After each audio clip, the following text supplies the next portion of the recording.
Hi everyone, I'm Memma and normally I go around and teach children about the Stone Age. One of the books that a lot of children read when they're learning about the Stone Age is this one.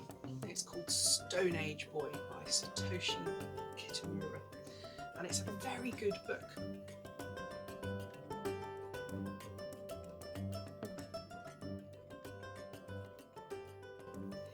An amazing thing once happened to me.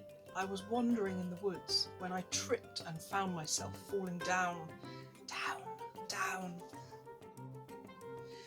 When I woke up, I was in a cold, dark place. I could see daylight in the distance, and I stumbled towards it. Outside, everything was different. I realised I was lost, completely lost. So I walked and walked and walked. Then, to my relief, I saw someone, a girl. She was about my age, but she didn't look like any of the girls I knew, and I don't think I looked like any of the boys she knew. She took me home to meet her family, and what a family it was! They looked very strange, but they were kind to me and gave me some stew.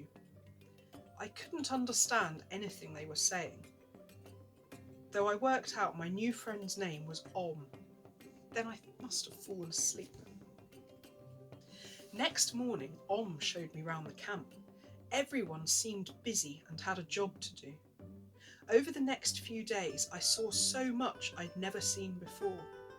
Om's people had no knives and forks, no plastic, no metal even.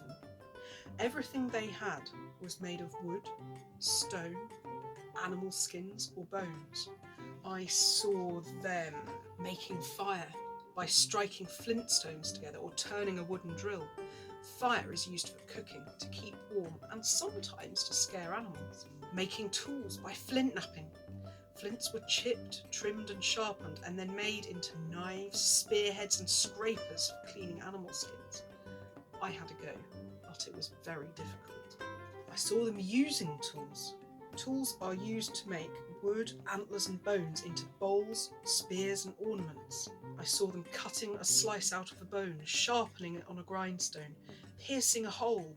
It's a sewing needle. Using a throwing stick, you can throw a spear faster and further. I saw them preparing and using animal skins, skinning a deer, scraping the hide clean, drying it, cutting it, piercing holes, sewing it together. Using skins to repair a tent, cutting meat, drying meat, smoking meat, drying fish, boiling soup by putting a red-hot stone into a leather bag, grilling meat. So many things going on, aren't there? One afternoon we went to the river. The little ones picked berries and nuts, but Om and I watched the men fishing. They held their spears high and stood as still as trees. Then suddenly, whoosh! Their spears dropped down like lightning and came up again, spiking wriggling silver fish. Suddenly, a boy ran up, shouting and pointing to the hills. At once, several people grabbed their spears and followed him. Om and I followed them. Slowly, we crept forwards until we saw a reindeer. It was standing alone, munching the grass. At a signal, the others ran towards it, yelling and throwing their spears. Om and I didn't have spears, but we yelled anyway. It was so exciting. A spear caught the reindeer in its side and it fell to the ground. That night, we had a party to celebrate.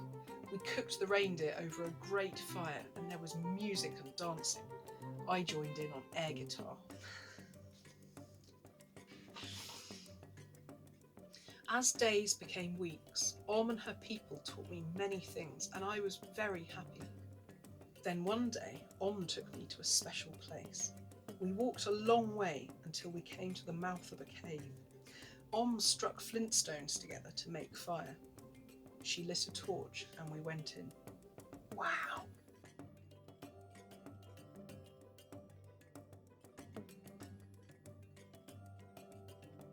It took me a moment to realise that the animals were only paintings. In the flickering light of the torch, they looked real. as if they were running all around us. On went over to the tools and paints the artists had left behind and began to draw. Suddenly, I saw something move in the darkness. It was a bear! A big, furious cave bear! I shouted at Om to run. I turned to face the bear with my spear. I felt very small.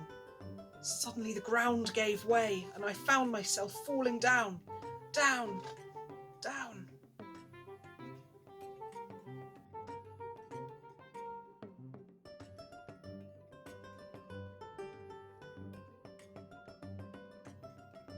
When I woke up, the bear had gone. So had Om.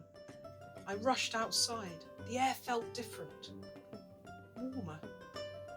I walked a long way calling for Om, but I never found her. Instead, I found I was back home. When I told my family what had happened, they didn't believe me. They said I'd only been gone a few hours and that I must have fallen asleep and dreamt it. Years passed, but I never forgot my friend Om. I'm an archaeologist now. That's me in the glasses. Everywhere I go, I look in the past for signs of Om, and I never stop learning from her and her people. Was it a dream? Maybe. Maybe not. There we go. I hope you enjoyed that. It's a really good story. I hope you sleep well, and I'll see you soon. Bye bye.